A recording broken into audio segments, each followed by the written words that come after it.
On le sait, pour qu'une entreprise grandisse, et même pour qu'elle survive, il faut sans cesse trouver de nouveaux clients. Le problème, c'est que sans une vraie stratégie, cette recherche peut vite devenir un peu chaotique. On perd du temps, de l'énergie, et on a l'impression d'avancer dans le noir. Ah, ce sentiment, on le connaît bien, hein. On lance des actions de prospection à droite, à gauche, mais c'est désorganisé, ça part dans tous les sens. Et au final, les résultats sont décevants. C'est un vrai casse-tête pour beaucoup d'équipes commerciales. Heureusement, il y a une solution. Un plan de prospection bien structuré. Il faut voir ça comme une feuille de route, une carte qui nous guide pas à pas. C'est ce qui permet de passer du chaos à la conquête et de transformer l'incertitude en une stratégie claire et efficace. Alors, entrons dans le vif du sujet. Un plan de prospection, qu'est-ce que c'est au juste ? Eh bien, c'est l'outil qui va venir structurer toute l'approche commerciale. C'est ce qui fait la différence entre s'agiter dans tous les sens et mener des actions qui portent vraiment leurs fruits. Voyons comment ça marche. Pour que tout ça soit bien concret, on va suivre une entreprise fictive que l'on va appeler English pour tous. Imaginez, c'est un organisme de formation en anglais basé à Lyon qui a déjà 5 ans d'existence. Cette entreprise va nous servir de fil rouge pour bâtir, ensemble, un plan de prospection de A à Z. Allez, on attaque la première étape qui est absolument fondamentale. On va définir des objectifs clairs et identifier la bonne cible. C'est la fondation de tout le plan. Si cette base n'est pas solide, même les meilleures actions risquent de tomber à l'eau. Avant même de se lancer dans les objectifs, il faut se poser les bonnes questions. Et pour ça, il y a un outil super efficace, le QQO, QQCCP. Qui, quand, où, quoi, comment, combien et pourquoi. Ça a l'air simple, mais ça permet de balayer tous les aspects essentiels de la future campagne de prospection. Une fois qu'on a répondu à ces questions de base, on peut définir nos objectifs. Et là, on utilise une méthode que beaucoup connaissent sûrement, la méthode SMART.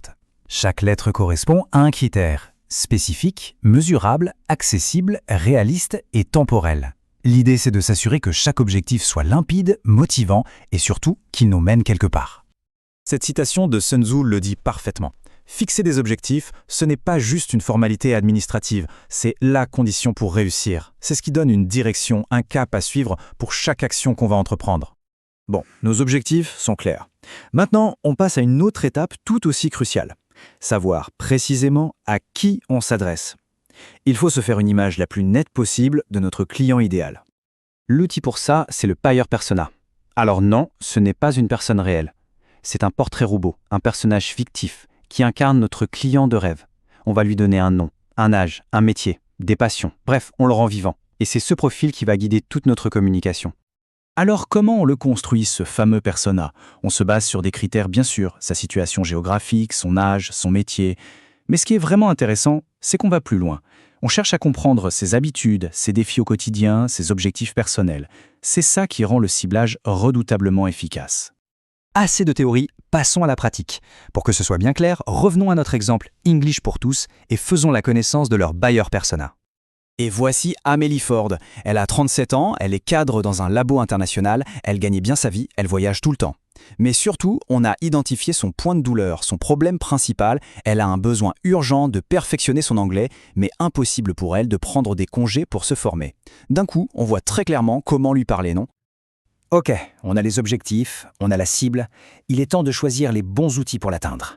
Pensez à des véhicules. Il y en a plusieurs, et souvent, la meilleure stratégie, ce n'est pas d'en choisir un seul, mais de combiner les plus pertinents. On commence par un grand classique, le téléphone. L'avantage énorme, c'est l'échange direct en temps réel. C'est un outil génial pour créer un contact personnel, argumenté, répondre aux questions tout de suite. Le revers de la médaille, c'est cher, et on le sait tous. Passer des barrages pour joindre à la bonne personne, c'est de plus en plus compliqué. Changement de décor avec le digital. Ici, la philosophie est complètement différente. Au lieu d'aller chasser le client, on va plutôt chercher à l'attirer à nous. C'est ce qu'on appelle l'inbound marketing. L'idée, c'est de créer du contenu tellement intéressant que c'est le prospect qui naturellement va venir vers l'entreprise. Et pour attirer ce client, on a toute une boîte à outils. D'abord le SEO, pour être bien visible sur Google. Ensuite, des landing pages hyper percutantes. Puis, on va nourrir l'intérêt avec du marketing de contenu. Des articles de blog, des posts sur les réseaux sociaux qui montrent notre expertise. Et enfin, on entretient la relation grâce à l'emailing et à l'automatisation pour envoyer le bon message à la bonne personne au bon moment. Et il ne faut surtout pas oublier la prospection physique, sur le terrain. C'est plus rare aujourd'hui, c'est vrai, mais justement, ça peut faire toute la différence. Et pour être efficace, il y a des méthodes bien connues pour organiser ces tournées. La méthode Marguerite, le zigzag ou encore l'escargot.